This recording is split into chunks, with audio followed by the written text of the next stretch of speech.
beaucoup, Thibaut. Évidemment, je n'arriverai jamais à faire toute cette explication dont Thibaut faisait justement l'introduction. Les sujets larges, complexes, vastes. Mais certainement, je ferai de mon mieux, en tout cas, pour introduire justement ces complexités qu'apporte non seulement l'idée des croissances vertes, sinon l'idée même des transitions, quand il s'agit de la transition énergétique, ainsi qu'une transition plus large vers un développement durable, parce que finalement, la transition énergétique s'inscrit en fait dans un changement beaucoup plus large en fait de nos sociétés, du modèle de production et consommation, qui finalement apporte aussi son lot de changements en ce qui concerne le monde du travail. Et sur ça, je voulais accentuer l'idée sur le monde du travail et non seulement sur l'emploi, parce que l'emploi est une dimension en fait majeure évidemment dans nos sociétés, mais le monde du travail est lui plus large. Et du coup, justement, de là la complexité peut-être de tout notre petit panel, c'est qu'on doit aborder quand même énormément de dimensions. Tel que Thibaut introduisait, pour ceux qui ne connaissent pas la Confédération syndicale internationale, nous représentons du coup au niveau international les confédérations syndicales les plus, voilà, à peu près toutes celles que vous connaissez, donc des confédérations. Dans mon travail, je m'occupe justement des questions d'environnement, mais mon travail est justement de faire en sorte de faire avancer les débats au sein des organisations syndicales sur ces questions, mais aussi d'essayer de trouver des accords autour de ces genres de questions qui sont certainement très difficiles parfois à gérer pour les mouvements syndicaux, notamment sur le court et moyen terme. Donc, pour cette petite présentation, j'avais la possibilité de faire un PowerPoint, mais j'ai décidé de ne pas le faire parce que mes collègues avaient toutes des très belles présentations PowerPoint.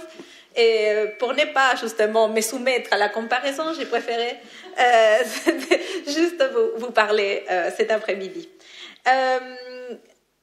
Je voulais juste commencer en fait avec l'importance qu'on doit donner aux transitions professionnelles, parce que très souvent dans les débats sur la transition énergétique, non seulement en France, mais en général, la question de l'emploi, du travail et qu'est-ce qui se passe avec les salariés des industries qui existent est très peu présent. Peut-être une première raison en fait pour cette absence ou pour cette très courte émergence du débat autour des transitions professionnelles vient du fait aussi que pendant quelques années, on s'est focalisé très souvent sur les potentiels positifs d'emploi qu'il y a derrière l'idée des transitions énergétiques. Évidemment, pour la Confédération syndicale internationale, ceci est un élément très important. Le fait qu'il y ait eu beaucoup d'études, et ça, en fait, on le voit à différentes échelles, au niveau du monde. Il y a l'étude de Energy Revolution de Greenpeace, par exemple, qui est assez intéressant, qui planche sur une idée de 20 millions d'emplois d'ici 2030 net. Je vous parle des créations nettes d'emplois. Évidemment, les scénarios des négawatts dont on entendra tout à l'heure, qui planche aussi sur un impact net positif dans la création d'emplois venant d'une augmentation des investissements autour des questions énergétiques, énergie renouvelable, efficacité énergétique, et bon, dans les cas du négawatt, c'est aussi la sortie du nucléaire. Tous ces éléments ont fait, pendant un certain temps, je pense, penser que voilà, vu que la création nette d'emplois sera là, il n'y a pas trop à s'inquiéter des questions d'emploi. Du coup, ça a amené quand même à certaines frictions, notamment, et c'est ce que je vais essayer de développer avec vous, je dirais un certain scepticisme de la part de certaines organisations syndicales, mais aussi, je dirais, du citoyen moyen, qui se dit, c'est étonnant, on nous parle des créations nettes des suites de la transition, ou on nous parle d'emplois verts, des croissances vertes, notamment suite à la crise, par exemple, économique, où on a lancé pendant une très courte période avant que les coupes budgétaires apparaissent, mais on a dit, oui, ces politiques sont porteuses d'emplois. Malheureusement, les décideurs politiques ont décidé de ne pas aller de l'avant sur ces politiques, très souvent. En tout cas, on les a coupées assez sérieusement dans beaucoup des pays. Et ça a créé, en tout cas, ce que j'ai perçu, une sensation de, il y a cette possibilité, il y a ce potentiel d'emploi, mais en attendant, ce qu'on a, c'est quand même les traditionnels. Et c'est là qu'on a notre emploi. on ne voit pas vraiment où sont les autres emplois. Et du coup, ça génère en fait, je dirais, un certain manque de confiance dans la possibilité de cette transition, de faire émerger suffisamment d'emplois et d'une qualité semblable pour les salariés qui sont aujourd'hui dans les traditionnels. Un des éléments peut-être qui a été les plus visibles autour des transitions professionnelles reste la question de la formation professionnelle. En fait, c'est peut-être les sujets qui viennent les plus souvent, c'est aussi peut-être les plus consensuels, dans lesquels on dit, il faut, déjà depuis 2009, le BIT a sorti un rapport sur la formation dans les secteurs verts, qu'est-ce qu'il faudrait développer, quelles sont ces nouvelles filières, et plus que des nouvelles filières, quelles sont ces nouvelles branches à l'intérieur des filières reconnues, en fait, qui ont besoin d'être développées, il ne s'agit pas tant de beaucoup de nouveaux métiers, mais plutôt plein d'ajustements dans les métiers que l'on connaît.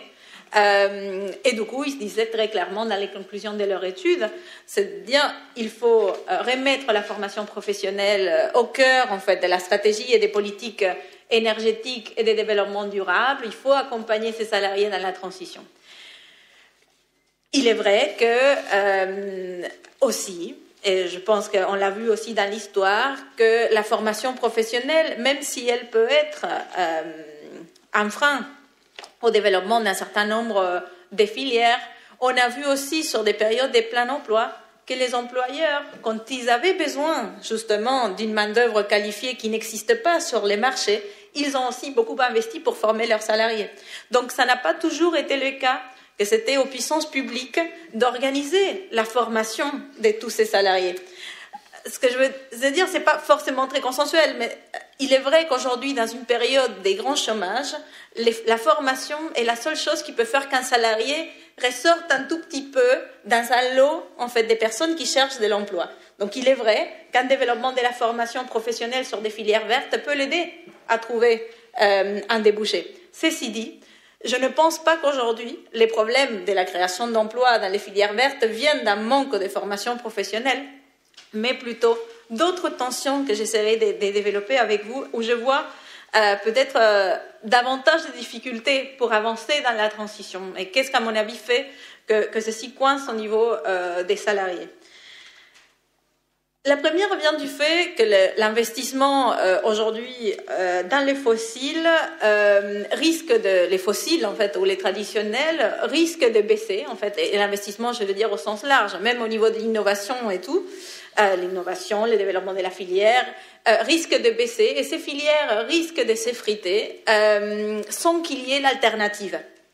À cause du manque d'un développement des politiques publiques suffisamment cohérent et ambitieux. Donc ça, c'est à mon avis le premier risque, et c'est celui auquel je faisais référence quand je disais, quand on a lancé cette idée des Green New Deal ou des plans Marshall verts, en fait, ça permettait de penser qu'avec les déclins d'un certain nombre d'industries, il y aurait un autre secteur qui serait porteur de la création d'emplois. Aujourd'hui, on se rapproche de plus en plus d'une situation perdant-perdant, dans laquelle on voit un certain nombre d'industries baisser leur part, en tout cas d'investissement, et on ne voit pas une autre, en fait, qui émerge pour essayer de remplacer l'existante. Il y a aussi, à mon avis, la question des brèches croissantes entre les territoires. Et je pense qu'on n'a pas fait suffisamment attention, en tout cas dans nos travaux passés, aux impacts territoriaux de la transition. Je dis ça parce que très souvent, notre unité d'analyse reste l'État. Et on s'est dit, au niveau d'un État, il y aura une création nette d'emplois. Eh bien, il se trouve que les possibilités de création d'emplois seront peut-être développées dans des territoires qui ne sont pas les mêmes, dans lesquels il y aura des industries qui pourraient pâtir en fait de la transition énergétique.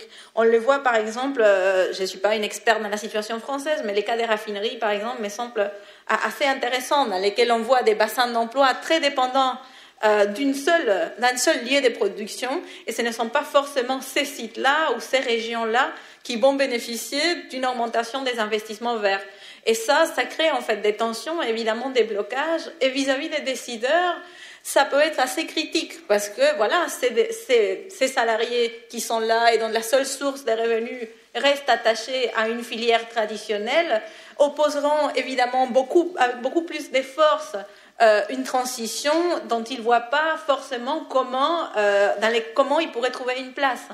Et je pense que du coup, cette absence de réflexion territoriale autour de la transition est à mon avis, un élément de blocage. Il y a aussi un élément qui a à voir avec les profils d'âge des salariés ainsi que les profils de genre, qui est très souvent ignoré.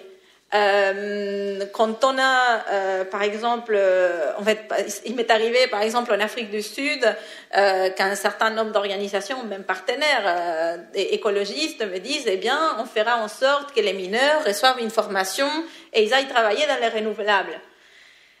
Eh bien, un mineur qui a 45, 50 ans, très peu de formation, qui est en général extrêmement précaire, très pauvre, je les vois honnêtement très très mal pouvoir rejoindre les énergies renouvelables. Mais ce n'est pas l'idée.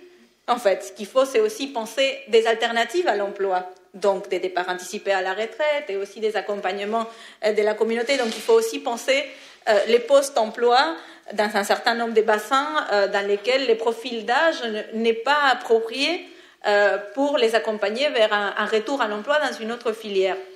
Et quand j'ai fait mention au genre, qui est souvent ignoré, nous avons fait une étude sur les emplois verts et les femmes et on a remarqué que la plupart des filières porteuses d'emplois autour de la transition énergétique, ce sont des filières fondamentalement dominées par des hommes. On parle de la construction, on parle de l'énergie, on parle aussi, dans d'autres pays, de la réhabilitation, par exemple, de l'eau ou des environnements dégradés. Donc, s'il n'y a pas vraiment des politiques cherchant à intégrer des femmes dans cette transition, on constatera quand même que ces femmes qu'on veut intégrer au marché du travail par plein d'autres politiques publiques resteront, en tout cas en ce qui concerne cette transition, sur la marge. Un autre élément que je voulais juste souligner, parce que bon, je comprends que le débat ici est plutôt orienté sur la France, c'est que l'idée des transitions professionnelles sera très différente si on parle d'un pays industrialisé comme celui-ci que si on parle d'un pays émergent et aussi d'un pays en développement. Et il se trouve que tous ces ensembles des pays, même très divers à l'intérieur de ces grosses catégories que je mentionne, ont des besoins très différents. Et ils partent d'endroits très différents. Donc, quand on parle de transition, il faut aussi faire attention à ne pas penser que les solutions ou les cheminements des transitions professionnelles qui sont aptes à répondre aux besoins d'un pays comme la France, eh bien, peut-être ce ne sont pas forcément ceux qui seront nécessaires ailleurs. Un autre élément, et c'est peut-être un peu plus de l'ordre, je ne dirais pas psychologique, mais certainement historique, ce sont des craintes des citoyens liées aux transitions passées. Et je pense que le fait que l'histoire nous montre que par le passé, les grandes transitions dans les modèles de production se sont faites sans une justice, sans une planification, porte à... Voilà, je pense que les citoyens ont des raisons de croire que celle-ci, elle n'aura rien de différent. En fait, je pense, et je vais dire ça tout à l'heure, c'est qu'il y a des moyens de renverser cette tendance. Mais quand on pense, par exemple, même à une transition assez organisée, comme la transition des mines en France, quand on a fermé les mines en France, on a quand même mis en place des politiques pour les mineurs. 80% de leur salaire était respecté, des retraites anticipées. Il y a eu une création d'emplois, mais on a vu aussi que les emplois qui ont été créés étaient beaucoup plus précaires, sans formation. Et on voit 20 ans après la situation de l'emploi dans ces bassins miniers. Et même les mines, à la limite, c'est un exemple d'une transition relativement organisée.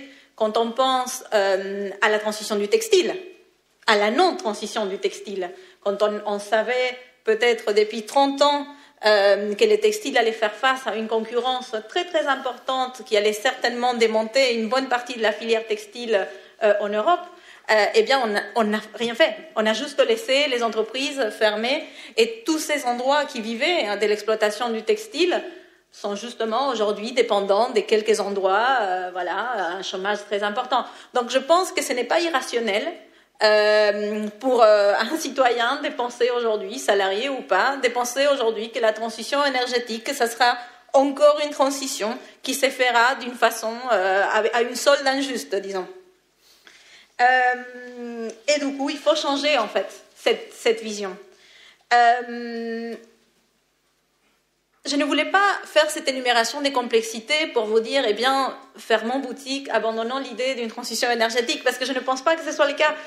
Je pense qu'il est possible encore aujourd'hui, même avec un horizon de temps très très court, parce que c'est ça aussi les gros problèmes de notre transition, c'est qu'elle ne peut pas attendre 100 ans.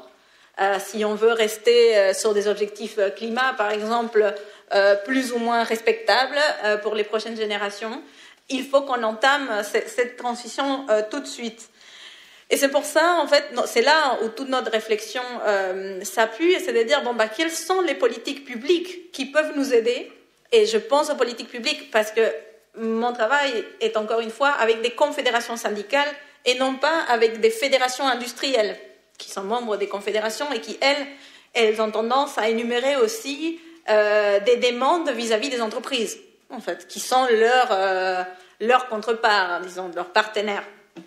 En tout cas, en ce qui concerne la puissance publique, il y a certainement la question de l'investissement dans les filières propres, et on reviendra, et je pense que toute l'idée de faire avancer un certain nombre de filières, évidemment les renouvelables, l'efficacité énergétique, mais aussi une gestion des déchets durables, des questions de biodiversité, la question du transport public.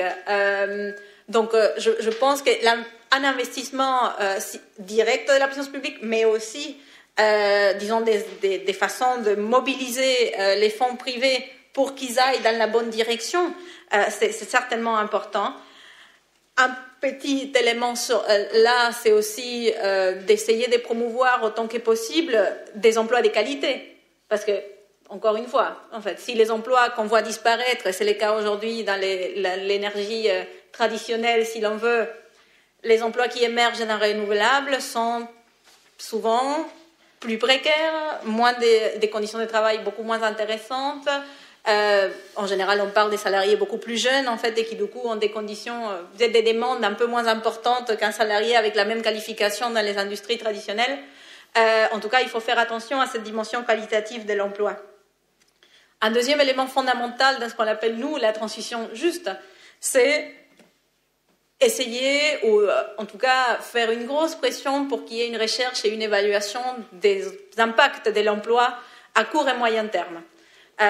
Mettre en place ou proposer en fait des politiques environnementales ou énergétiques qui font l'analyse d'impact sur l'emploi a posteriori est un non-sens politique déjà, parce qu'en fait ça ne fait que promouvoir la peur en fait de la perte d'emploi, parce qu'il n'y a pas eu des études, des bonnes études, des études de qualité faites au préalable. Et ça ne fait qu'attiser les craintes, en fait. En tout cas, nous, on a vu dans des cas, par exemple, comme la Pologne, où tant les gouvernements que les entreprises, peut-être des entreprises peu respectueuses des engagements climat, ils se sont lancés à convaincre les salariés qu'il allait y avoir 3 millions d'emplois, des pertes, si jamais la Pologne suivait les politiques auxquelles elle s'était engagée au niveau de l'Union européenne. Ce sont des chiffres qui n'ont aucun sens. Eh bien, il se trouve que comme il n'y avait pas des études d'impact préalables d'une source fiable, eh bien, les gens, restent, disons, perméables aux informations disponibles. Et pas aux informations disponibles, je veux dire, dans tous les sens, pas seulement disponibles dans les web, mais aussi disponibles, accessibles à leur langage, à ce qu'ils peuvent comprendre. Troisième élément, c'est une question des démocraties et des dialogues sociaux, des consultations avec les partis. Et je pense que sur ce point, peut-être l'idée de la transition énergétique en France est assez intéressante. Le processus, en fait, qui mène à la construction de cette transition est intéressant dans le sens où il y a quand même une consultation importante auprès de différents acteurs et elle est fondamentale. On a mentionné la question de la formation et des compétences. Un élément très souvent oublié, c'est la protection sociale. À un moment où on demande souvent, dans beaucoup de pays aujourd'hui, la protection sociale, elle est clé pour assurer les salariés que leur revenu sera maintenu, leur niveau de vie pourra être maintenu dans une transition sur les moyens et long terme. C'est ce qui fait aujourd'hui que dans beaucoup de pays en développement, ça bloque très très fort. Le fait qu'il n'y a pas ni d'assurance chômage, ni des possibilités de reclassement, ni même une agence pour trouver des emplois, le fait qu'il n'y ait pas non plus de sécurité sociale, des couvertures maladie, tous ces éléments qui sont là pour protéger les citoyens du risque, parce qu'il s'agit encore une fois de gérer le risque de la perte de son emploi, ne sont pas là et du coup agissent certainement comme une forme de blocage. Et pour nous, le renforcement de la protection sociale est un élément clé dans cette idée de transition juste. Et finalement, la question des impacts territoriaux, comme je disais, requiert une analyse locale et régionale des impacts. Il ne faut pas qu'on reste juste sur une dimension étatique ou nationale de la diversification. Je voulais juste dire qu'il n'y a pas un seul pays pour l'instant qui ait les recettes du succès. La transition juste, en tout cas telle comme nous on l'envisage, elle n'est pas en place, elle n'existe pas pour l'instant. Il y a par contre des exemples par-ci par-là, des éléments qui montrent que si toutes ces politiques étaient mises ensemble dans un cadre cohérent et ambitieux au niveau des objectifs environnementaux, il serait possible de le faire. Mais encore une fois, nous restons sur une hypothèse pour l'instant. Je voulais, parce que bon, je sais que le temps passe. Il vous reste 5 bonnes minutes. Voilà. C'est très bien. C'est tout ce qu'il me faut, voire trop, pour pouvoir échanger avec mes collègues au panel. Et tout le temps du débat, évidemment. Et ensuite, évidemment, avec nos invités aujourd'hui. Non, ce que je disais, c'est que il est vrai que toutes ces mesures paraissent un peu... elles ne sont pas très charmantes ou très, disons... elles ne sont pas vraiment pour la presse. À chaque fois qu'on a essayé de parler transition juste, je vais vous dire tout de suite, ce n'est pas forcément les concepts les plus attirants pour les médias qui restent plus souvent soit sur des dimensions technologiques de la transition, soit sur les questions, comme on disait, emploi, nombre d'emplois, chiffres en fait qu'on peut porter. Et pourtant, ce sont ces politiques-là qui vont nous permettre en fait d'avancer, je dirais, d'avancer sur les courts et moyens termes. Il est vrai que sur le long terme, il y a d'autres réflexions à avoir sur le travail. Et c'est ça en fait que Thibaut a indiqué au début de sa présentation, une réflexion plus large sur la place du travail dans nos sociétés. C'est vrai aussi, mon organisation est une organisation très pragmatique. Et disons qu'on rentre assez peu finalement dans nos débats avec les confédérations syndicales sur les questions croissance oui, croissance non. En tout cas, dans l'approche qu'on a, qui est certes un peu pratique, c'est de dire il faudrait quand même que cette transition soit enclenchée, essayer qu'on montre qu'il y a quand même une possibilité de travail différent au sein d'un nouveau paradigme qui émergerait en parallèle avec celui existant, pour pouvoir donner un peu de corps à toutes ces idées, à tous ces concepts qui tournent autour de l'idée de décroissance ou monde sans croissance, qui en général, je dirais, font assez peur, en fait, je dirais, aux instances syndicales, tout simplement parce qu'on a tellement lié pendant longtemps la croissance à la génération d'emplois qu'on a du mal à penser, même à imaginer comment on crée de l'emploi si on n'a pas de croissance. Et il est vrai qu'il y a des études, des chercheurs qui travaillent sur la question, mais je pense que l'état de cette recherche reste encore peut-être trop abstraite et dans un contexte dans lequel ces nouveaux paradigmes n'existent pas encore tout à fait dans les terrains. Il y a un dernier point que je voulais soulever avec vous, et c'est la question de la démocratie. C'est juste ce petit détail. Parce que je travaille beaucoup sur le climat, en fait. 70% de mon travail s'est fait autour de la problématique du climat, de l'urgence, du besoin d'une action rapide, conjointe, ambitieuse pour voilà, essayer de révertir la tendance dans laquelle on se trouve et qui nous amène dans un mur. J'ai remarqué que cette urgence climatique fait qu'un certain nombre d'acteurs se disent, eh bien, on serait peut-être mieux si on était en Chine, où le gouvernement chinois a décidé en 2 jours de fermer 30 usines, 30 plantes génératrices sur la base des charbons, 4000 salariés dehors, et tant pis. Et voilà, cherchez quelque chose d'autre, messieurs, mesdames. Eh bien, je ne pense pas que ce soit la meilleure façon d'engager cette transition. Heureusement qu'on a la démocratie, et c'est vrai que cette démocratie, elle peut parfois être un peu pénible, elle peut être lente, mais pour moi, repenser en tout cas les modèles de production et de consommation, repenser nos sociétés requiert nécessairement une participation active des acteurs et des citoyens.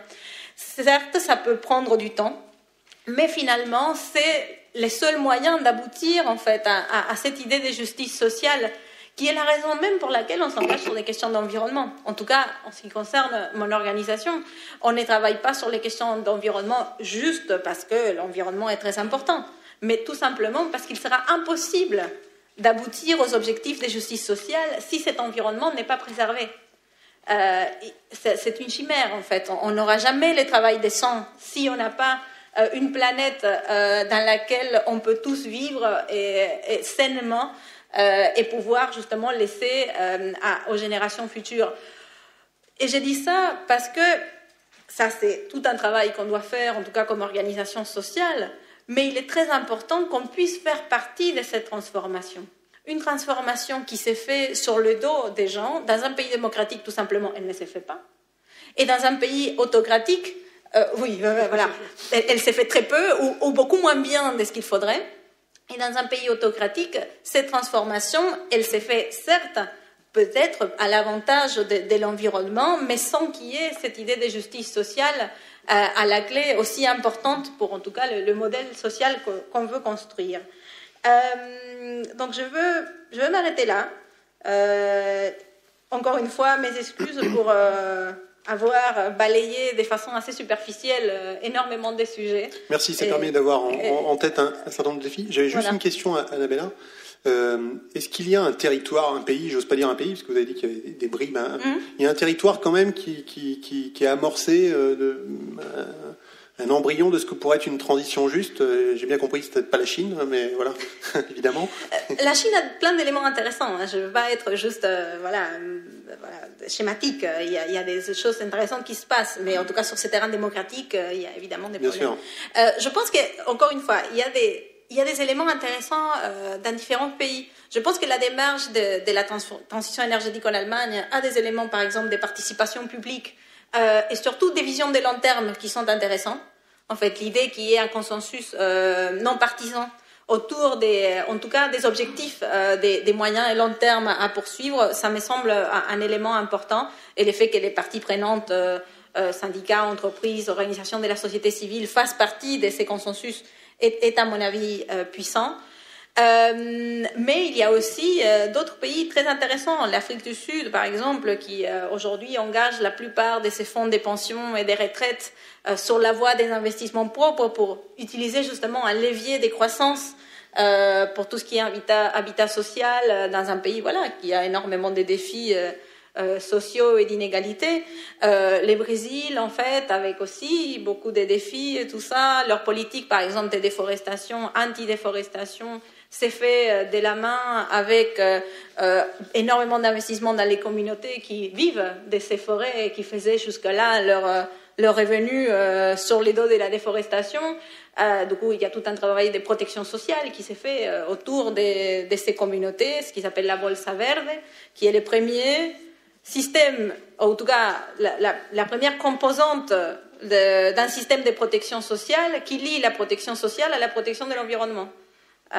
Donc voilà, si les familles s'engagent sur un certain nombre des politiques de protection de l'environnement, ils ont à leur tour une protection de leurs revenus, un accès aussi aux minima sociaux, l'accompagnement à l'école, etc.